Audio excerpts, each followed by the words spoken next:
नमस्कार दोस्तों, मेरे YouTube channel B Ed things with Archana में आपका स्वागत है। इस चैनल पर आपको बीएड से जुड़ी सारी जानकारी मिलेगी। बीएड में इंटर्नशिप करते वक्त छात्र अध्यापिका और छात्र अध्यापक को एक लेसन प्लान बनाना होता है, जो कि बहुत ही महत्वपूर्ण होता है। तो आज मैं आप लोगों के लिए हिंदी का लेसन प्लान लेके आई हूँ, जो 9 to 10 क्लास का है। जब बीएड में 4 मंथ का इंटर्नशिप मिलता है तो उसके लिए 40 लेसन प्लान बनाने होते हैं। तो वही मैं 40 लेसन प्लान लेके आई हूँ हिंदी का, और आज एक टॉपिक डिस्कस करेंगे। हालांकि आप लोगों को कोई और सब्जेक्ट का लेसन प्लान चाहिए तो आप लोग मुझे कमेंट करके बता सकते हैं, मैं वो भी लाऊंगी। तो चलिए शुरू करते हैं। आज पहला दिन है तो हम पहले टॉपिक से स्टार्ट करते हैं, ठीक है। तो ये हो गया आज हमारा पहला टॉपिक। जैसे विषय हिंदी है, उप विषय हमारा आज व्याकरण है, तो व्याकरण में लिखी हूँ। डेट अपने हिसाब से डाल लीजिएगा। क्लास 9वीं के लिए है ये। घंटी द्वितीय है। प्रकरण संज्ञा है हमारा। समय 40 मिनट, कहीं कहीं 45 मिनट का भी होता है। तो चलिए, सामान्य उद्देश्य में हम लिखेंगे छात्रों को व्याकरण के नियमों का ज्ञान विकसित करने की क्षमता विकसित करना। छात्रों को हिंदी भाषा के ध्वनि तत्वों का ज्ञान कराकर शुद्ध उच्चारण से अवगत कराना। विशिष्ट उद्देश्य में हम लिखेंगे छात्रों को संज्ञा का ज्ञान कराना, छात्रों को संज्ञा को पहचानने का बोध कराना। शिक्षण सामग्री में हम लिखेंगे कक्षा उपयोगी सहायक सामग्री के साथ संज्ञा को दर्शाता हुआ चार्ट पेपर, चौक, डस्टर लिखेंगे। शिक्षण विधि हमारी व्याख्यात्मक है। पूर्व ज्ञान छात्रों को व्याकरण की सामान्य जानकारी है। प्रस्तावना लिखेंगे, जिसमें छात्र अध्यापक या छात्र अध्यापिका अपने क्वेश्चन करेंगे बच्चों से और बच्चे उसका आंसर देंगे। तो पहला क्वेश्चन है, शिक्षा हमें किससे प्राप्त होती है?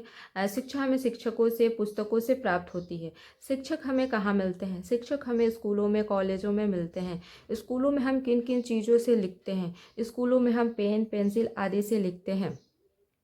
शिक्षक व्यक्ति, स्कूल, स्थान तथा पेन, वस्तु आदि का बोध कराने वाले शब्दों को क्या कहते हैं? बच्चे मौन हो जाएंगे, उनके लिए क्वेश्चन समस्यात्मक हो जाएगा। फिर उद्देश्य कथन हम देंगे, छात्रों आज हम व्याकरण में संज्ञा का अध्ययन करेंगे।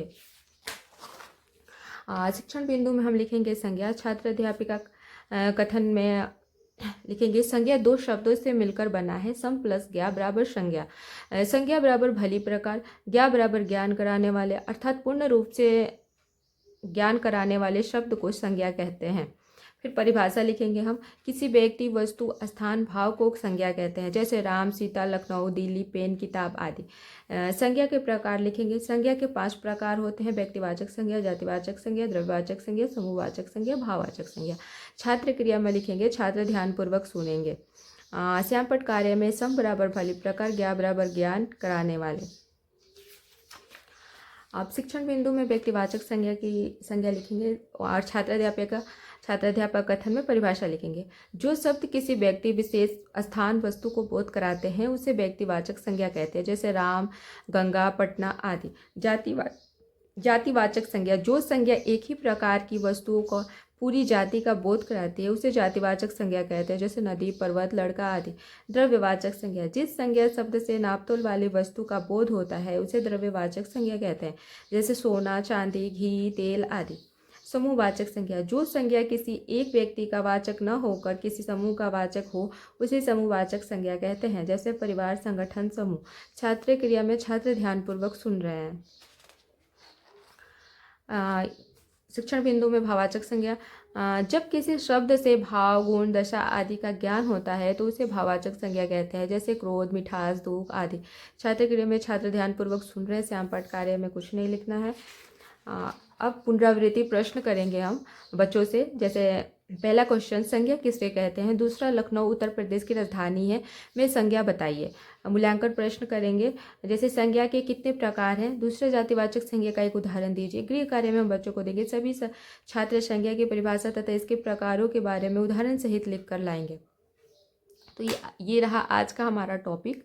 अगर आप लोगों को हमारा वीडियो अच्छा लग रहा है तो लाइक, शेयर और सब्सक्राइब जरूर करें, और कमेंट करके बताएं आपको और किस सब्जेक्ट का चाहिए और किस टॉपिक का चाहिए। मैं लेसन प्लान लाऊंगी। Thank you.